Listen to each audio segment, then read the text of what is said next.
suna min barazana suna cewa za su hana ni bacci, za su yi menene shine ni kuma na gaba zai yiwu ba, saboda yanzu a halin da ake ciki ina cikin halin rayuwa ne ko mutuwa. So ko da wasu ba su san da cewa ga abin da yake tattare da labarin rayuwata ba, yau su sani.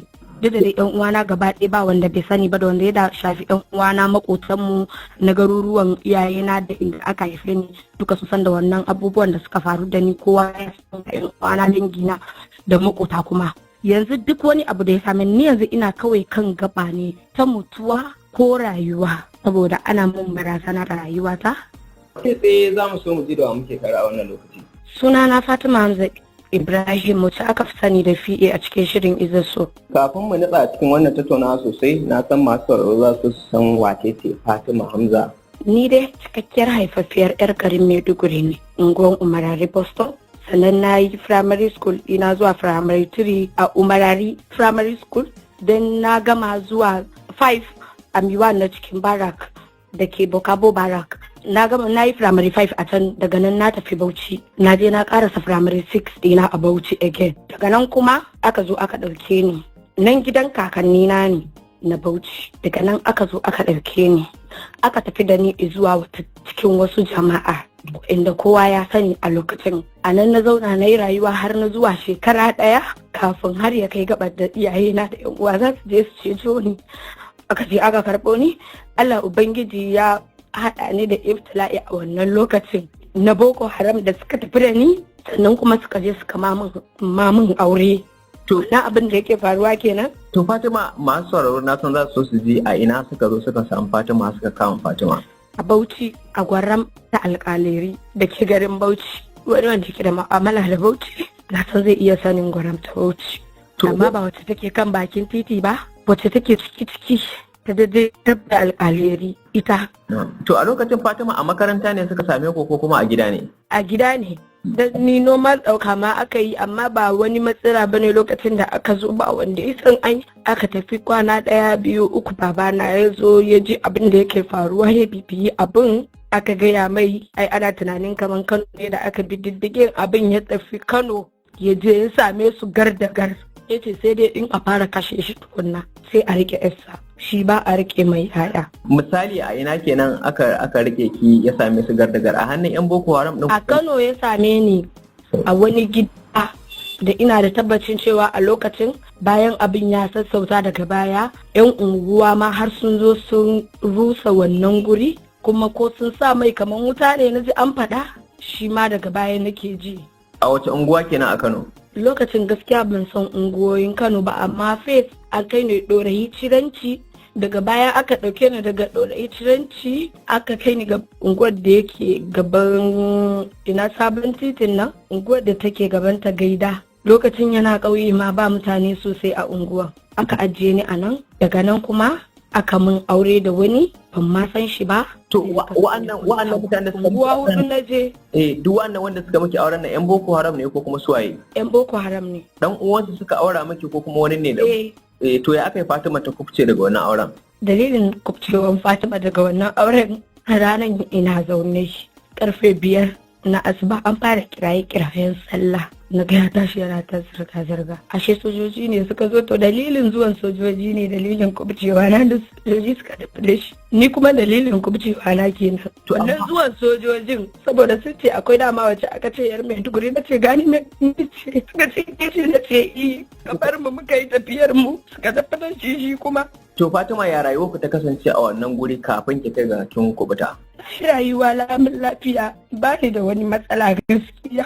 Ni ba ni da wata matsala a gurin, ba kunta zamun ba a yi mun komai ba, kawai dai akwai abin da aka ce mun yi kaza zan iya cewa a'a, saboda na yi karatun Islamiyya fiye da tunani, tun da har na karantar da 'yan rauda 1, rauda 3 zuwa class 1 na Islamiyya.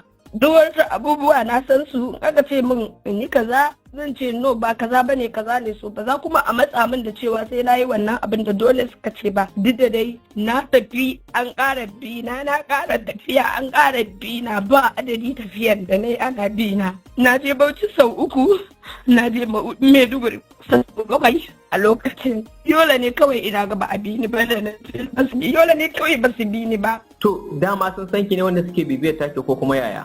Already an riga an min aure lokacin da ɗan cikin su na tafi da aure da tafi gidan kakata da take Bauchi zuwa 3 kowa yana tsoro na saboda kawai an ɗauke ni kuma duk wasu ɗan uwana da za su ji magana ta sun san abin da ya faru kenan. Kusan baban mu kullum ma yana ce abin da ya faru da ni ko a fim ba a taɓa yin kwatankwace ba. Kina da aure da su kuma suna iya barin ki je garin ku ki dawo, yadda ce ta sa ko guduwa ne aka je aka ɗauko ni, shine bina da aka yi na ƙara tafiya Bauchi an ƙara dawo sai daga ƙarshe na ƙara karkata kaina zuwa Maiduguri. Can ma again ba a bar ni ba, ina ga ɗaya daga cikinsu ma a wannan garin sintirin Maiduguri da yake yi a nan aka kashe shi kan ma sojoji. To kin kai tsawon wani lokaci za ki iya tunawa tare da su har zaman ki na aure?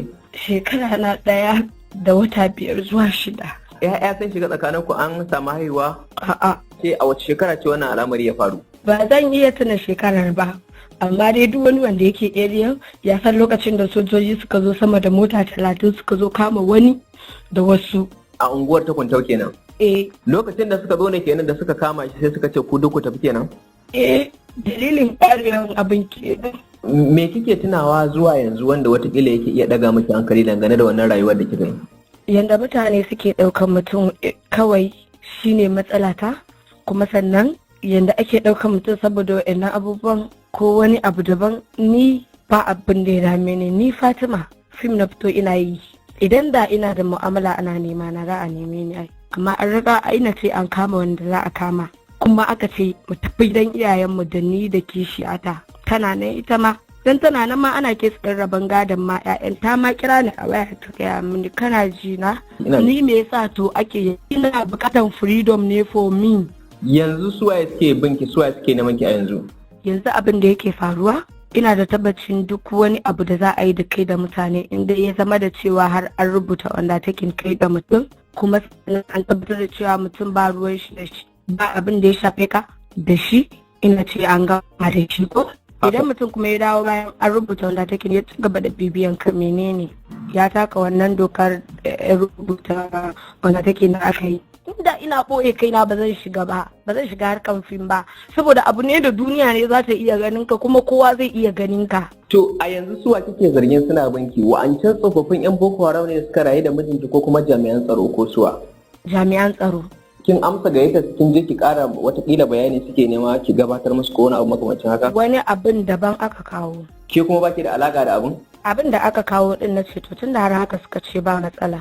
Yi undertaking shine dalilin da yasa na ɗauko lauya na aka zo aka yi abin da za a yi har ya kai ga an rubuta undertaking, sannan muka kawo wannan na kotu a kai aka ce su an bar magana. To Fatima, tunda kina tare da lauya, me zai hana ku ji sai ku ji menene abin da yasa ake ta bibe ki? Su kansu wa'ancan din ba su san da cewa hakan ba, saboda ni dai tunani na su za su neme mu, kuma muna da namban su kuma suna da namban mu, kuma ba wanda aka kira a waya, ba ni ba lauya na duka ba wanda aka kira a waya daga can gurin da aka yi maganganun har aka yi undertaking.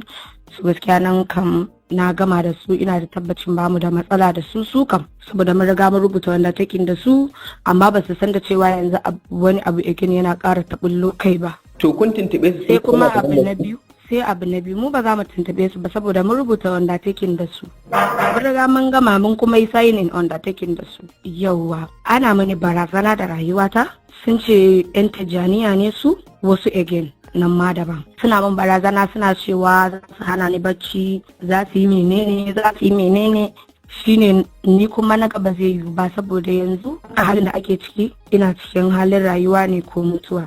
So ko da wasu ba su san da cewa ga abin da yake tattare da labarin rayuwata ba, yau su sani. Duk da dai yan uwana gaba ɗaya ba wanda bai sani ba, da wanda ya shafi yan uwana makotanmu na garuruwan iyayena da inda aka haife ni duka su san da wannan abubuwan da suka faru da ni, kowa ya san yan uwana dangina da makota kuma. Yanzu duk wani abu da ya same ni yanzu ina kawai kan gaba ne ta mutuwa ko rayuwa, saboda ana mun barazana da rayuwata. To Fatima, kin gabatar wa da 'yan sanda korafi akan wannan abun?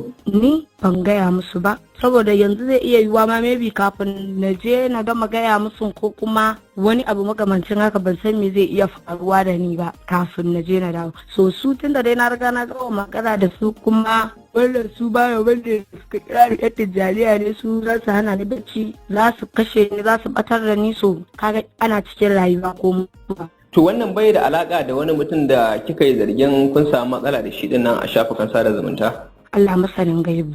Menene kira da roƙon Fatima a halin yanzu? Don wani abu ya ne ko da na mutum mutane za su yi alƙalan akan magana tare na faɗa na abin da ya shafi rayuwata. Wannan tarihin rayuwata ne na bada a takaice gaba ɗaya abin da ya shafe ni a rayuwa da ya dame ni, matsalolin da na shiga da duka. To rayuwata ce wannan gaba ɗaya. Idan wani abu ya same ni ina da tabbacin za a yi amfani da shi kuma a yi magana a kai kuma a ɗauki mataki a kai. Na gode.